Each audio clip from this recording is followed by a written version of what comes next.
Hi everyone. I have a question for you. You like scary movies? That's right. I went to see Scream 5, is it now? Huge fan of the original Scream movie. I like the franchise. I think if you went to see Scream 5, obviously you're a fan of the originals. It was willing to make fun of itself, and that didn't end here. So I went to see it. I went into it with low expectations, but I went to see it because I love the Scream franchise. Let's see. It's what you expect.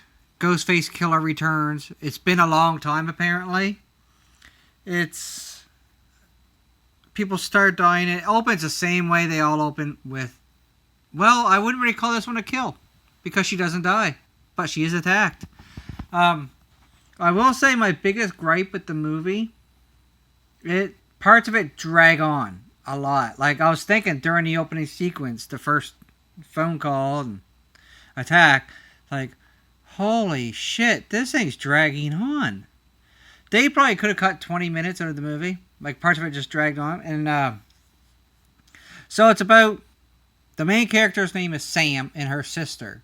So, actually, her sister's the one that's attacked at the beginning, which brings Sam back in town. It's kind of... There's a lot of weird moments. Like, we find out pretty early on... This is going to be spoilers. I warned you. It's in the movie. It's in my video title. It's on the thumbnail. Spoilers. Sam is Billy Loomis's daughter. That's right. Her mom got pregnant in high school. Then I immediately thought, like, okay, so Billy got her mom pregnant in high school. During high school, Billy was dating Sydney, and he died while dating Sydney. So, did she get pregnant before all this, like the original, happened? Did he know he was a dad? Or did he cheat on Sydney and there you go? Like, it doesn't really go into that. Of course, we see the great Dewey. We see Dewey. He was the first original shows. And then we see Gail and Sydney, and they all... Apparently, Dewey's still in town, living in a trailer. The biggest shock for me in the movie was they killed Dewey. Dewey died. So, what I liked about this was the throwback to the original. They kept going back to it, like, Sam's sister. For the life of me, her name's escaping... Tara, I think it might be. Her name's escaping me right now, and I just finished watching it like 10, 15 minutes ago. But her best friend lives in Stu's house. Matthew Lillard. That's where the party happened at the end of the original. When him and Billy really let loose. So she lives in Stu's house, so that brought that back. And everybody dying had a kind of a relation to the originals. Like, it shows Randy's sister again, and I'm gonna call her Tara, because that might be her name, I don't remember, to be honest. Wow, is it Carla? I'm just gonna call her Sam's sister, okay? Like, this is really bad. I just can't remember her name for some reason. That shows how much... But anyway, we'll get into all that. Two of her friends are twins, niece and nephew of Randy. Randy's sister's their mom. If you remember Randy's sister from Scream 3. That's right, she's in it. And the sheriff, her son, is friends with her. It's really hard to explain some of it because I like the idea of getting another Scream movie. But I'll be honest, like, I didn't really give a shit about any of the characters to really pay attention to their stories. If that makes sense. Like, the original Scream movie, like, whether you liked them or not, like, Stu was fucking great. I like Stu, yeah. Billy, Randy, like, all of them. You cared about them. Then you found out two of them were psycho and the killers. But anyway. But about 15, 20 minutes into the movie, I kind of figured who was doing it, but not why. I'm not gonna lie. I'm not gonna sit here and pretend I figured it all out. I didn't. But like from the very first scene during the attack, I had a feeling of one of the killers. Just a suspicion. And then that quickly went into this, because there is two. So the second one happened a little bit after that. And there is a part in the movie, if you're watching it, remember there's spoilers, so if you're watching it, it's your own fault. When they do unmask themselves, the killer said, like, Dewey sat here and looked you in the eye and said, suspect this guy. Because it's Sam's boyfriend, right? Like, one of the weirdest parts for me was the fact it kept showing Billy Loomis. Billy, that's right, Skeet Ulrich. It kept showing him, I don't know if he's a ghost or she's imagining him, I don't know.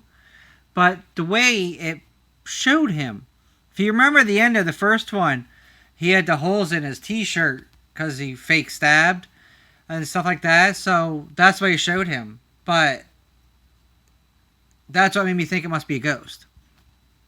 For whatever reason. Because she wouldn't know him like that. She wasn't there. Like, she was either not born yet or just a tiny little baby. So that's why I think it must be a ghost. But that was a weird touch. I didn't really care for that as much. You know, I like the Billy Loomis character. I'm a fan of Skeet Ulrich, but I didn't really care for that aspect of it. Putting a ghost in it. It's a horror movie about serial killer, not a ghost. But anyway, it didn't really talk a lot about Stu. We don't find out till the end that Sam's sister's friend Amber living in Stu's house.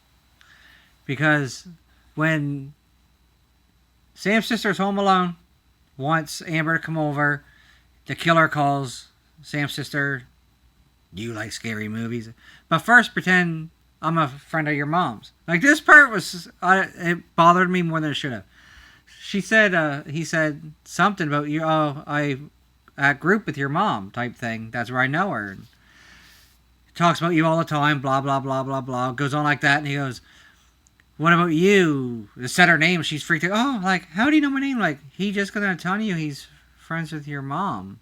Like, that part kind of didn't make sense. But when he kept calling back on the cell phone, it showed a clip of Amber getting ready supposedly to come over, and that's what made me think maybe it's Amber, because she could easily film a clip of herself getting ready, send it to her, pretend it's live. But anyway, I'm rambling, I apologize. There's a lot of the movie I didn't really care for. Like, it could have been 20-25 minutes shorter. I didn't mind it for what it was, but it was nowhere near as good as the original. Excuse my rant. Like, I've said this in my past reviews. I didn't go to film school. I didn't study film. I'm just a guy who loves movies. So I'm not going to give you all these technical terms and stuff like that. That's not my style. I'll tell you what a movie's about, if I liked it or not, stuff like that. I actually didn't mind it. I didn't like that they killed Dewey. That surprised me. But I think the best part of this movie actually was Dewey. David Arquette's acting was great in it. Other parts of it, not so much. Like I said, none of the characters are really likable from the new cast. Like, I didn't really give a shit about any of them. I know it sounds mean, but it's true. But Gail's reaction when she finds out Dewey's dead, because that must have been a hard scene to film, by the way, because Courtney Cox and David Arquette were married. But anyway, as far as my Willow system goes, I'm just going to give this, out of 5 Willows, I'm going to give it 3. I'm going to give it 3 Willows. It's not something I'm going to rush out and watch again, but if I'm ever marathoning the Scream series, it's definitely going to, it won't be horrible, but I found it kind of predictable. Not as predictable as part 3. I shouldn't say that. Part 3 wasn't, I didn't know who the killer himself was, but 10 minutes into the movie, I said it's gonna be Sidney's long lost brother or something like that, and it was. Which they didn't mention him at all in this movie. That kind of struck me as odd too, because the people killing Amber and Sam's boyfriend, they're doing it just because they're fans of the Stab franchise and they're pissed off because the last movie was so terrible. That's it. So they want to recreate all these murders so they could make another movie. Like, that's it. It's odd. So that's it. For me, 3 Willows. 3 Willows out of 5. If you like the Scream franchise, check it out. If you don't, you're not really missing a whole lot, but seeing the original cast of characters was pretty cool. And the ghost of Billy, I guess. It would have been cool to see the ghost of Stu, but that would have been overkill, I think. Because I like Stu. Stu is funny. But anyway, that's my review. My Graves review. Let me know if you've seen the movie or not, what you thought of it. And again, I really apologize for my rambling. My thoughts are sporadic. I find it hard sometimes to bring out what I'm thinking, and I don't know if that makes sense to you. So anyway, this is my review. Like, there are more technical people out there, but I'll just tell you what I like. So anyway, if you've watched this far, thank you so much, everybody. Thanks.